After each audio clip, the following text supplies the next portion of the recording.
अपना घर बार छोड़कर, यहां तक कि वो करवा चौथ को भी नहीं गए, ऐसे हमारे उत्तर प्रदेश सरकार के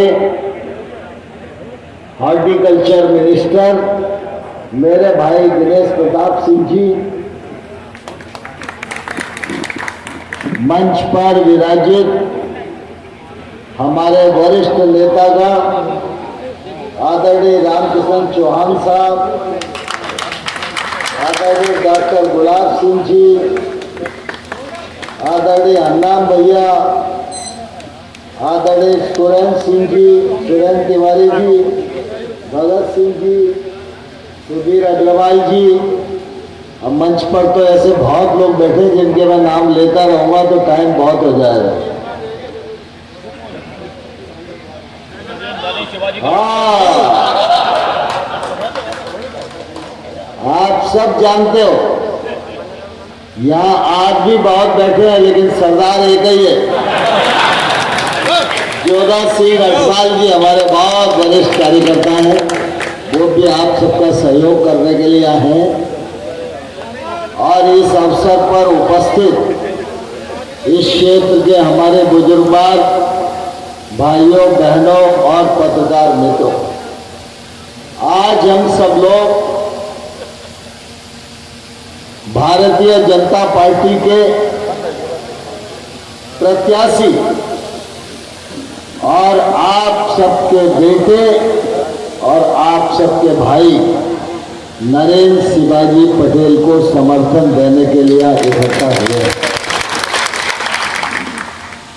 मैं भी आज आप सबके बीच में यही अपील करने के लिए आया हूं कि बंधुओं, पिछले बार थोड़ी सी चूक हो गई थी, वो चूक इस बार नहीं होनी चाहिए। भारतीय जनता पार्टी ने बहुत मनोयोग से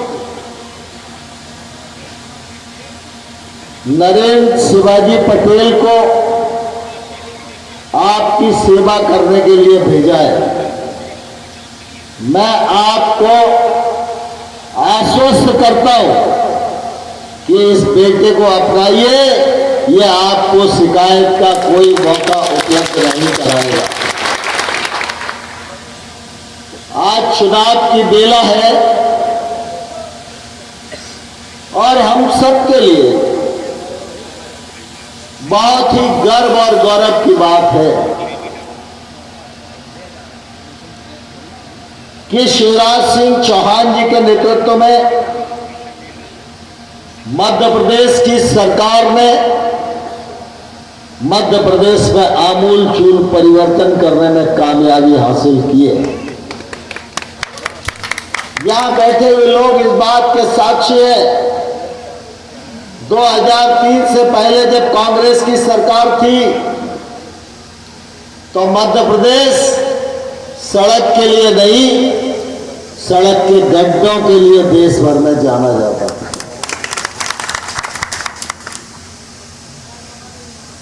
और बिजली के दर्शन हो जाए ये तो गांव में बैठा हुआ व्यक्ति कल्पना नहीं कर पाता। नई पीढ़ी के लोग नहीं जानते कि उस समय सड़कें कैसी थी। नई पीढ़ी के लोग नहीं जानते कि उस समय अंधेरा गांव में कैसा था।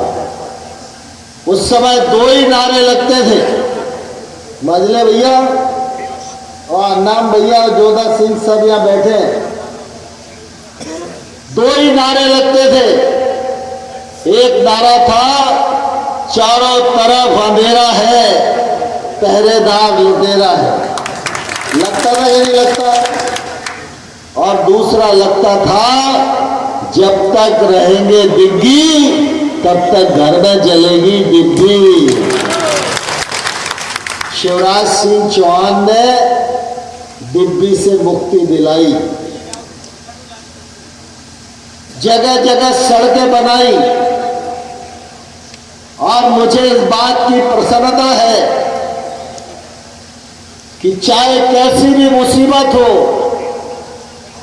सभा में अगर क्षेत्रवासियों से मांग की तो शिवराज जी ने कभी उदयपुरा और रायसेन के लोगों को पीठ दिखाने की कोशिश नहीं की,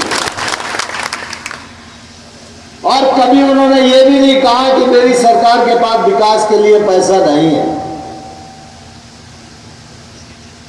कांग्रेस की सरकार थोड़े दिन के लिए बन गई थी,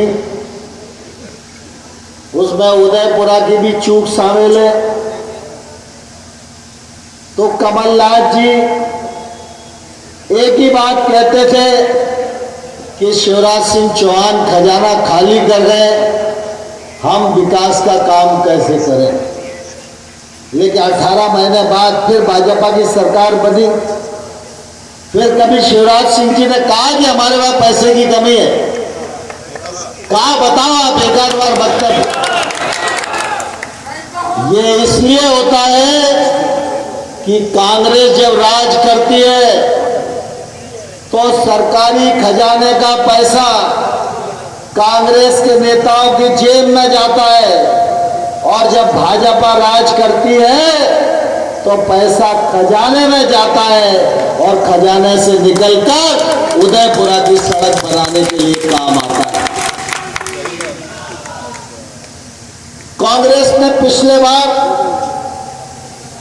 ये वायदा किया था कि हम किसानों के कर्जे माफ करेंगे।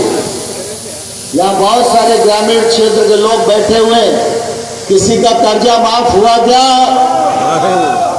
उन्होंने ये भी कहा था कि हम आएंगे तो बेरोजगारों को भत्ता देंगे।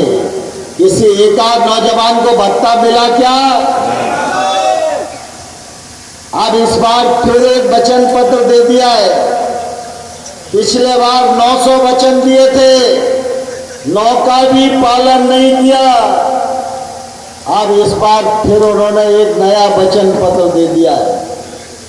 भाइयों और बहनों, मैं आपको ये अपील करने के लिए आया हूं, कांग्रेस के पास कहने के लिए कुछ नहीं है। 2003 से पहले दिग्विजय सिंह मुख्यमंत्री थे 10 साल, 2014 से पहले 10 साल प्रधानमंत्री थे मनमोहन सिंह। अगर कांग्रेस में हिम्मत है तो वो ये बताए कि अपने कार्यकाल के दौरान उन्होंने मध्य प्रदेश के लिए क्या काम किया।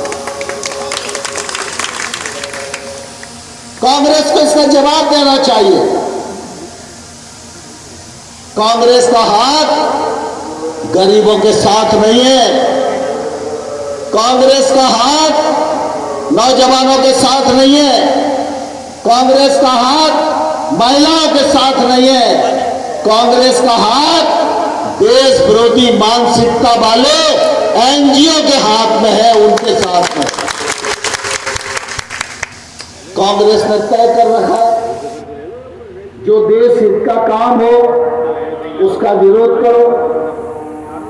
अगर नरेंद्र मोदी जी आतंकवादियों को मारने के लिए सर्जिकल स्ट्राइक करें तो विरोध करो, आतंकवादियों को मारने के लिए एयर स्ट्राइक करें तो विरोध करो, राम मंदिर बनाने का मार्ग प्रशस्त करें तो विरोध करो, राम सेतु की रक्षा करने के लिए आगे बढ़े तो विरोध करो। और अभी फिलिस्तीन के हमास आतंकवादी इजराइल पर हमला कर रहे हैं। भारत सरकार ने तय किया है आतंकवादी कोई भी हो, उसका कोई मजहब और धर्म नहीं होता। हम आतंकवाद की निंदा करते हैं, लेकिन कांग्रेस हमास के आतंकवादियों के साथ खड़ी है। दुर्भाग्य से कांग्रेस के लोगों ने भी गठबंधन बनाया। अब गठबंधन ऐसा है, सवेरे एक छोड़ जाता है, शाम को दूसरा छोड़ जाता है।